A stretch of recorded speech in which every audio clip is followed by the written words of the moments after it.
25% tariffs on vehicles shipped to the U.S. start today, with duties on parts set to begin on May 3rd.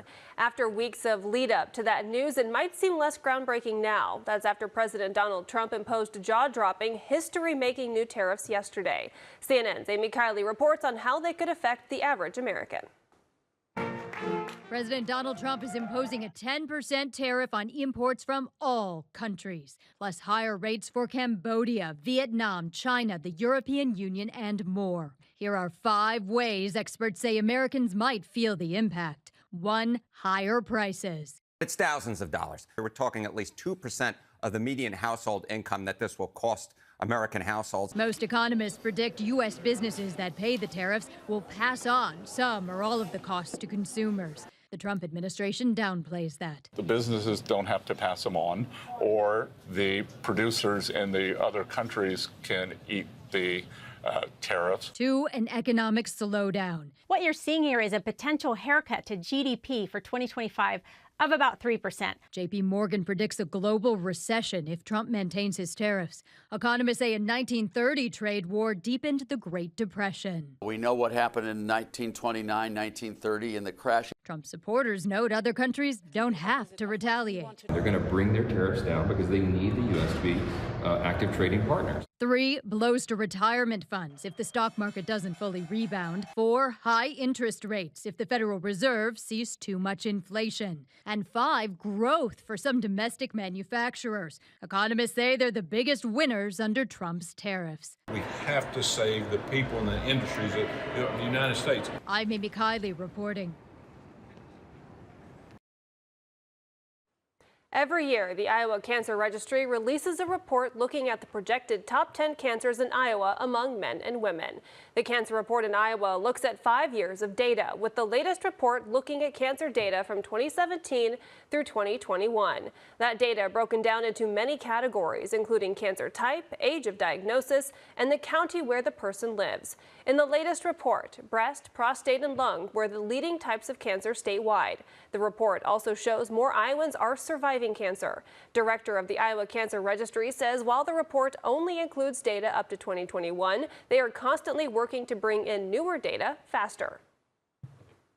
Everything kind of lags a little bit, and so we don't actually know what's happening right now. We have to always wait some time, and all the registries are really trying to leverage things like electronic pathology records and other ways of getting information faster.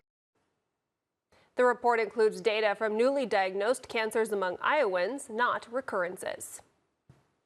Collect newly diagnosed cancers.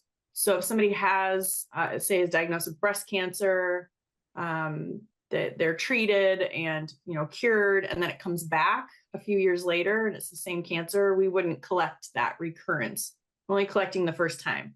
But if that person with breast cancer is cured and then 10 years later develops melanoma, then they're in our registry again. That's a new cancer for them.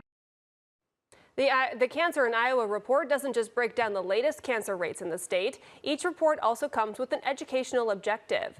This year, the focus is on cancer survivorship. There is an estimated 172,000 cancer survivors living in Iowa. That's roughly 5.4% of the state's population. With more Iowans surviving cancer each year, the report shows that more needs to be done to meet the unique needs and specialized support for Iowa cancer survivors. To provide the resources that cancer survivors need across our state, especially in some more rural areas. The reimbursement for a lot of services that would benefit cancer survivors is not there. So it's very challenging, even for the bigger hospitals, to offer really good survivorship care. And I think we as a state in Iowa need to do more to figure out, are we meeting the needs of this growing cancer survivor population? Each year, the goal is to choose a topic that is not only educational, but raises awareness about cancer-related issues that is impacting Iowans. Iowa continues to have the second highest rate of new cancers in the U.S. The Cancer in Iowa 2025 report estimates that 21,200 Iowans will be diagnosed with the disease this year, a 0.7% increase from last year's estimate. The report not only looks at statewide numbers, but also breaks it down by county. And I got a look at how Woodbury County compares to the rest. Look at Woodbury County specifically, we see that it ranks 18th in the rate of new cancers, and you rank 16th in the rate of cancer deaths. in the state. Dr. Mary Charlton is a professor in the Department of Epidemiology at the University of Iowa College of Public Health and the director of the Iowa Cancer Registry. She walked me through the data collected for cancer rates in Woodbury County. Prostate cancer is the most common cancer diagnosed in Woodbury County, and you rank 32 out of 99 counties for the rate of prostate cancer, and that is significantly higher than the rest of the U.S. Compared to the state as a whole, Woodbury County residents diagnosed with prostate cancer are more often diagnosed at stage 2. But as Dr. Charlton says, part of that is because more people are getting screened. What we consistently have seen since I've been on the scene is that prostate cancer is very high in western and northwest Iowa. And that's kind of a tricky one to interpret because prostate cancer is one of those cancers, like the more you look for it, the more you find it. Another cancer type with high numbers in Woodbury County is lung cancer. Ranked 24th out of 99 counties and significantly higher than the rest of the U.S. You have a higher smoking rate. The U.S. average is 13%. Iowa is 15%. Woodbury County is at 17%. So that's pretty high. While the rate is high in Woodbury County, data does show a slight drop from previous years. The cancer report also breaks down cancer rates by age, gender, and race. Now, while this is a brief outlook on the data released in the report, Dr. Charlton says the report helps officials see where changes could be made. We look at the 5 most common types of cancer, and then we compare them to the rest of the state of Iowa and to the U.S. And we try to see where people are off, and if are there known prevention type of measures that can be taken or screening types of measures that can at least improve outcomes among people diagnosed with these types of cancers. In Sioux City, Katie Koppel, KTIV News 4. To see the cancer report in Iowa in its entirety, check out the story at KTIV.com. Now, cancer is an ever-changing disease requiring constant research and treatment development. But the recent cuts to government agencies by the Trump administration is impacting that work here in Iowa and nationwide. According to the American Institute for Cancer Research, the National Institute of Health, which runs the National Cancer Institute, gets billions of dollars every year for cancer research. That funding helps drive long-term studies into cancer-causing agents. One of those is an agricultural health study looking at the use of pesticides and a link to cancer. The National Cancer Institute enrolled over 50,000 Iowans who used pesticides in their jobs in the 1990s to monitor the effects pesticides might have on the human body. Very meticulous data about which pesticides they've used, what types of things they're exposed to in their water, all the different things I think that people are concerned about.